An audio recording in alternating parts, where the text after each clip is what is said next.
This is a case of a 65-year-old female who presents with dental pain. Her medical history is positive for GERD and insomnia. Her current medications are Prilosec and Ambien. The plan is to prescribe Vicodin until she has the tooth extracted by an oral surgeon in 1 week.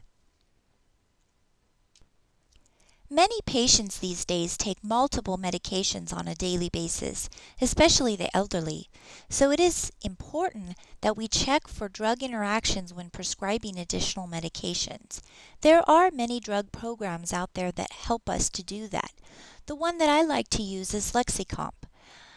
With Lexicomp, you're able to input the medications the patient is currently taking, as well as any medications you are planning to prescribe. This program will then let you know if there are any interactions and what type of level interaction that you're looking at. So before I prescribe the Vicodin for this patient, I'd like to look at the current medications together with the Vicodin in the Lexicomp application. So there is an interaction with Vicodin in this situation, and the interaction is with Zolpidem or her Ambien. Zolpidem is a CNS depressant. So the risk rating of combining this Vicodin with her current Zolpidem is a D-level interaction, and it is highly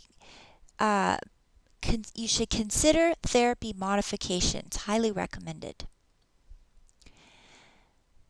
The CNS depressant, the Vicodin, may enhance the CNS depressant effect of the Zolpidem. For patient management, when possible, avoid the concurrent use of Zolpidem with other CNS depressants. If concurrent use cannot be avoided, consider using a lower dose of the other CNS depressant when possible.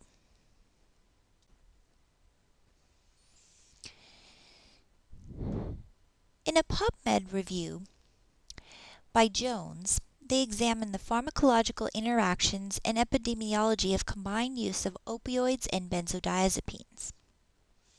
The co-abuse of opioids and benzodiazepines is ubiquitous around the world, and the reasons for the co-abuse of these medications are not clear, though the possibility remains that opioid abusers are using benzodiazepines therapeutically to self-manage their anxiety.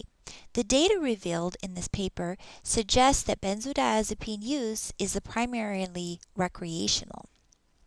Physicians should address this important problem with more cautious prescribing practices and increase vigilance for abuse patterns of use. So what can we do if we're concerned about CNS depression, in this case by adding Vicodin, or even potentially the abuse potential for this patient? Well, there's a couple of options in treating this patient's pain without having a D-level interaction. So this patient is taking Prilosec for her GERD, so NSAIDs may not be desirable. Prescribing Celebrex instead of Vicodin would not cause a D-level interaction with the Ambien and would be more gentle on the patient's GI system than an NSAID.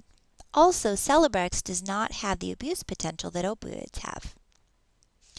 If the Celebrex does not adequately control the patient's pain level and an opioid is needed, I would consult with the patient's primary care physician to see if we could possibly treat the insomnia with Sonata instead of Ambien.